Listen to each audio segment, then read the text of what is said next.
I would like to share my thought about Gautama's death and his ultimate nirvana.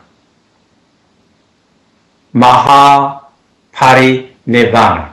As he walked along the road together with his disciples, he was struck with severe illness.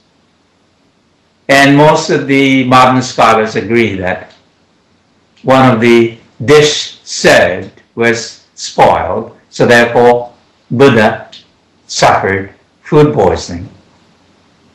And so he could no longer continue to walk, and asked his disciple to fold spare robe as though blanket on the roadside, and he was lying down, suffering from severe pain, dehydration, and sweating, and etc.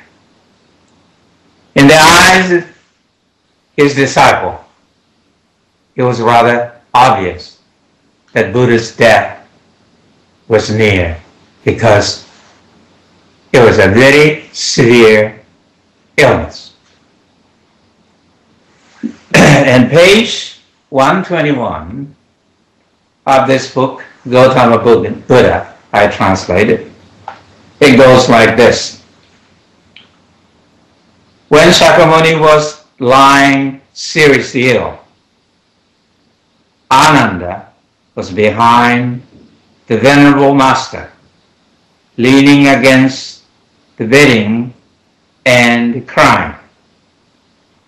Observing him, Sakyamuni taught as follows. Cease, Ananda. Do not grieve. Do not lament. I've taught you that we must be separated from what we love and cherish, that we must remove ourselves from them and leave them. Whatever is born, whatever exists, whatever was created, contains within it its own destruction. How is it possible to avoid destruction? For a long time, Ananda, you have served me well with compassion and concern. You have done well.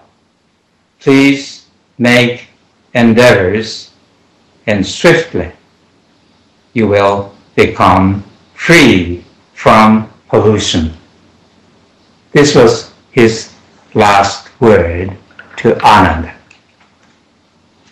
You know, although Gautama Buddha was suffering serious illness in pain, but his death was so peaceful and so calm, and it was unbelievable nirvana. You know, when I first, as a young man, read this story, of course, I was moved by the calmness and naturalness of his attitude facing death. But also, what impressed me more than that was the fact that death occurred to him like anyone else. In other words, no exception was made in this fact. You know, although he'd been respected and venerated as the awakened man, the Buddha, ever since he was enlightened at the age of 35. But yet, at the moment of death, at the age of 80, no exception was made, no miracle to cure his illness. took place. Just like anyone else, the king and dish diggers alike, emperors and workmen alike, death occurred universally, equal to all of us. This fact impressed me more than anything else. So therefore, when you think about your own death, don't blame anything else but it is a very natural, because the moment we are born into this world, within it there's a seed for destruction, the end. You know, this is one of the greatest message of the Gautama's life story. And then he accepted, he saw and accepted his death as a most natural flow of interdependence. It comes very naturally. That is what is very, very important. I'll be frustrated if some miracle happened and he wake up again and walk again and then illness got cured with some magical words. No. And that also, even at the age of 80, accident could happen to Buddha, so is to us. Sure, it is our very humanistic ego. I would like to see 80 years old man to die peacefully, walk into the sunset. No, but he is just like anyone else. If he happened to, he was in a life story. You never know.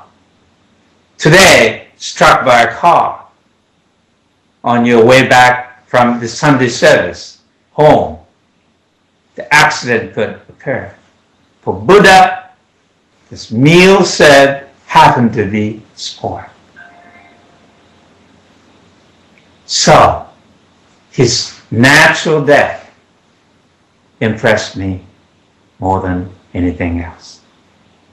So, when he entered into his peaceful and very calm Nibbana, he moved on to the different dimension of the world.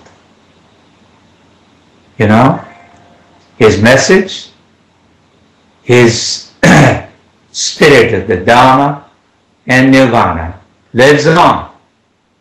And believe me, his message even reached Reno, Nevada, all the way from India, the Silk Road, Korean Peninsula, Japanese archipelago, even across the Pacific Ocean, and across California, and rocky Nevada, Sierra Nevada mountain, and Donna Pass, and then came to Reno, Nevada. He is living among us, although his physical body is gone. And that's what I mean by that he continued to live, move on to the world of different dimension. It is as real as this world.